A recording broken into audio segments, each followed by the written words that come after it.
Praise God. खुदावंद आप सबको बरकत दे, खुदावंद आप सबके साथ हो, खुदावंद आप सबको लंबी हयाती दे। मेरा ईमान है कि इन छोटे छोटे मैसेजेस से आप बहुत सारे बड़े बड़े काम सीख रहे हैं और खुदावंद में आपका ईमान और मजबूत हो रहा है और खुदावंद आपको बड़े काम के लिए तैयार भी कर रहा है। अजीजों, जब किसी नबी से खुदा ने बड़ा काम कराना होता था तो उससे पहले वो बियाबान का सफ़र करवाता था, उसे वो रोज़ों में रखता था। ख्वाह वो मूसा नबी हो या यीशु मसीह नासरी हो, ख्वाह वो अयूब हो जिससे हमें बहुत बड़ा दर्स मिला, ख्वाह वो नैनवा के लोग हों जिनसे हमें सीखने को मिला कि खुदावंद रहमदिल है। जिससे भी खुदावंद ने काम कराना चाहा, जिसको भी इस्तेमाल किया, उसे खुदावंद ने रोज़ों और फाकों में से गुजारा है। आज मेरा ईमान है कि जब आप रोज़ों के अयाम में फाका में हैं, खाने और पीने को रोका है, अपने आप को खुदावंद के सामने आजिज़ किया है, क्योंकि खुदावंद के सामने आजिज़ होना बहुत ज़रूरी है। क्योंकि लिखा है humble thyself in the sight of the Lord and he shall lift you up। अपने आप को खुदावंद के आगे आजिज़ कर और वो वक्त मुईन पर तुझे सरफराज करेगा। तो जब आपने अपने आप को आजिज़ किया है तो आपसे वो बड़ा काम करवाने को है। मेरे भाइयों, इन रोज़ों के साथ, इन फाकों के अयाम के साथ हमने एक फ़ायदा उठाया है कि हम खुदावंद के कलाम को और अपनी ज़िंदगी को की तब्दीली को, पर्सनैलिटी के परिवर्तन को बेहतर से बेहतर तरीके से खुदावंद के आगे ला सकें। और ना सिर्फ खुदावंद बल्कि वो लोग जो हमारे सराउंडिंग्स में हैं, हमारे पड़ोसी हैं, हमारे भाई हैं, बहनें हैं, वो भी इन तमाम बातों से मुस्तफ़ीद हो सके। तो हमने बहुत सारे विषय देखे हैं, बहुत सारे सब्जेक्ट्स देखे हैं और उनमें से एक सब्जेक्ट जो अब चल रहा है वो ये है कि खौफ और परेशानियों से छुटकारे का रोज़ा। यानी अगर हमारी ज़िंदगियों में परेशानियां और खौफ है और हम रोज़े में हैं तो वाकई में वो रोज़ा नहीं बल्कि फाका है। So when you are fasting, क्योंकि कलाम खुदा साफ कहता है कि वो रास्त बाज को फाका काटने नहीं देता। जब हम रोज़ा रखते हैं, जब हम फाका काटते हैं, जब हम भूखे प्यासे होते हैं, खुदा का दिल रंजीदा होता है और उसके फरिश्ते लर्जिश खाते हैं, आसमान और ज़मीन हिल जाता है, क्योंकि वो अपने प्यारों को भूखा नहीं रहने देता। जब हम रोज़े में हैं तो हमारा फाका काटने के साथ साथ, अपने आप को आजिज़ करने के साथ साथ हमारी पर्सनैलिटी में चेंजेस भी आने चाहिए। अब जो बात हम देख रहे हैं वो ये है कि हमारे पर्सनैलिटी में, हमारे रोज़े में खौफ का एलिमेंट, परेशानियों को पालने का एलिमेंट जो है वो ना होने के बराबर होना चाहिए। खुदावंद के कलाम में खौफ की दो मानी मिलते हैं। एक वो खौफ जब हम परेशान हो जाते हैं, दुनिया से डरना शुरू करते हैं, किसी चीज़ को खो देने की आपके अंदर जो परेशानी आ जाती है कि मैं ये खो दूंगा, वो खो दूंगा, ये खौफ। और एक खौफ जो बारहा कलाम मुकद्दस की पहली किताब से लेके आखिरी किताब तक मौजूद है, वो है खुदावंद का खौफ, खुदा का खौफ, खौफ खुदा। और इसका कतईन मतलब ये नहीं खुदा का नाम लें और कांपना शुरू कर दें, खुदा का नाम ले और हम डर जाएं, छुपा लें अपने आप को, जैसे आदम और हवा ने अपने आप को छुपाया। वो खुदा का खौफ नहीं है, बल्कि खुदा के खौफ का मतलब ये है कि उस खुदा का जो कि रहम दिल है, जो कि इस दुनिया को बनाने वाला है, उसकी रेवरेंस करना, उसके लॉयल रहना, यानी उसका एहतराम, इज्जत और उसकी फर्मा बरदारी करने को खुदा का खौफ कहते हैं। अब जहां जहां खुदा का खौफ लिखा हो ना बाइबल मुकद्दस में, तो आप ये तीन चीजें रख दें, फर्माबरदारी, इज्जत और एहतराम, तो आपको उस पूरी वर्ड्स का मतलब ही अलग से मिल जाएगा। अजीजों, खुदा का कलाम भरा पड़ा है खुदा के खौफ को बार बार सिखाने में। और यीशु मसीह नासरी ने भी हमसे बहुत जगहों पर ये कहा कि डरो नहीं। जैसे मत्ती 10:31 आयत में खुदावंद यीशु मसीह ने कहा कि तुम डरो नहीं, क्योंकि तुम्हारी औकात, तुम्हारी प्राइस चिड़ियों से कहीं गुना ज्यादा है, फिक्र ना करो। फिर मरकस 5 बाब और 36वें आयत में खुदावंद ने कहा कि ना डरो, बस ईमान रखो। फिर इसी तरह लूका 12 बाब 32वें आयत में लिखा है कि ऐ मेरी छोटी भेड़ों, डरो नहीं, क्योंकि खुदा की खुशी इसमें है कि वो तुम्हें खुदा की बादशाही में शामिल करे। इसी तरह यूहन्ना रसूल की इंजील, जो चौथी इंजील है, उसकी 6 बाब और 20वें आयत में लिखा है, it is I, do not be afraid. जब यीशु मसीह शागिर्दों ने अंधेरे में समुद्र पे चलते हुए किसी शख्स को देखा तो वो डर गए, तो यीशु ने कहा खौफ मत करो, ये मैं हूं तुम्हारा खुदावंद। और खौफ बेसिकली क्या है?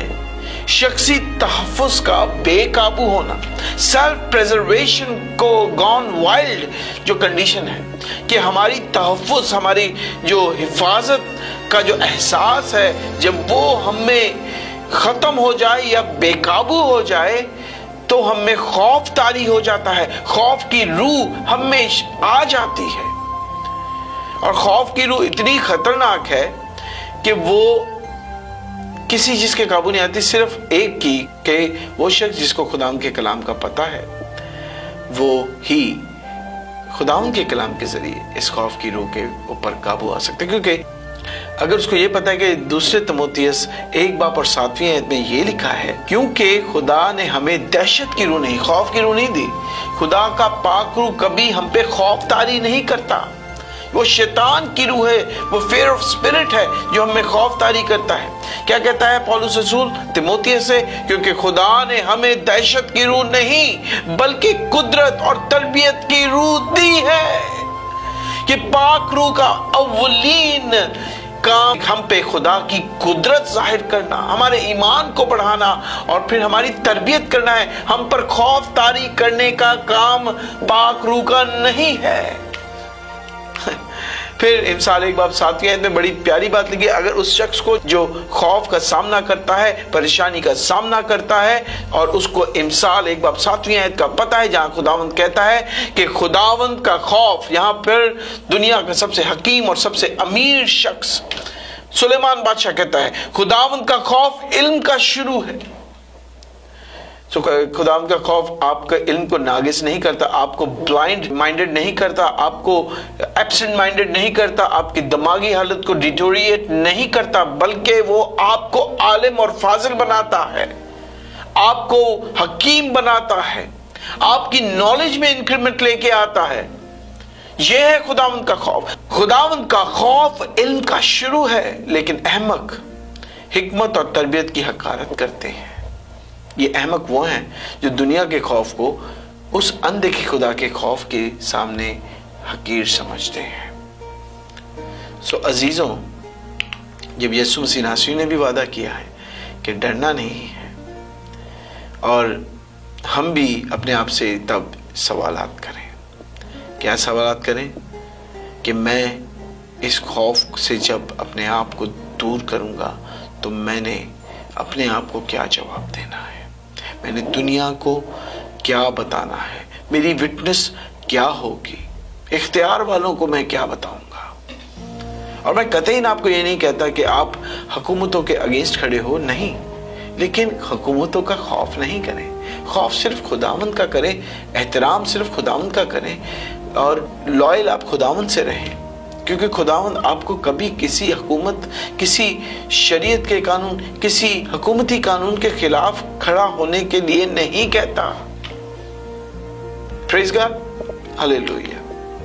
देखिए, बार बार मैं आपसे खौफ से छुटकारे का रोजा कहता हूं, लेकिन इसकी मतलब क्या है? इसका मतलब यह है कि हम अपनी ज़िंदगी यीशु मसीह नासरी के मुताबिक अपनी ज़िंदगी को चलाएं। जो उसने हमें कहा हम उसके तरीके से चलें। जब उसने यूहन्ना 14:27 में कहा है कि अपने दिलों को परेशान ना होने दो, do not let your heart be troubled, और डरो नहीं, and do not be afraid. तो मेरे भाइयों, खौफ चाहे कितना भी गहरा हो, सिर्फ ईमान और एतमाद अपने खुदावंद, अपने खुदाए जुलजलाल और उसके बेटे हमारे खुदावंद यीशु मसीह नासरी पर रखने से ही ख़त्म होता है। क्योंकि ज़बूर 56 तीसरी आयत में लिखा है, जिस वक्त मुझे डर लगेगा मैं तुझ पर तवक्कल करूंगा। कितनी बड़ी बात है। खौफ और तवक्कल एक दूसरे के खिलाफ, एक दूसरे के ऑपोजिट है। जब आपको डर लगे तो आप खुदावंद पर तवक्कल करें। अपनी किसी भी लेवल का खौफ है वो खुदावंद पर छोड़ दें। आप देखिएगा कि आपके चारों तरफ के अंधेरे और काले बादल सुबह की खूबसूरत रोशनी में तब्दील हो जाएंगे। मैंने इस चीज को अपनी जिंदगी में भरपूर तौर पर एक्सपीरियंस किया। मैंने दुनिया के अंदर मारे खाई हैं। मैंने अपने करीबी दोस्तों को अपने खिलाफ खड़े मुझे नुकसान देते हुए देखा है, लेकिन एक चीज थी जिसने मुझे उन तमाम सिचुएशन से बाहर निकाला। जो लोग मुझे जानते हैं, जो लोग मुझे बचपन से जानते हैं, वो सब समझते होंगे कि मैं क्या कह रहा हूं।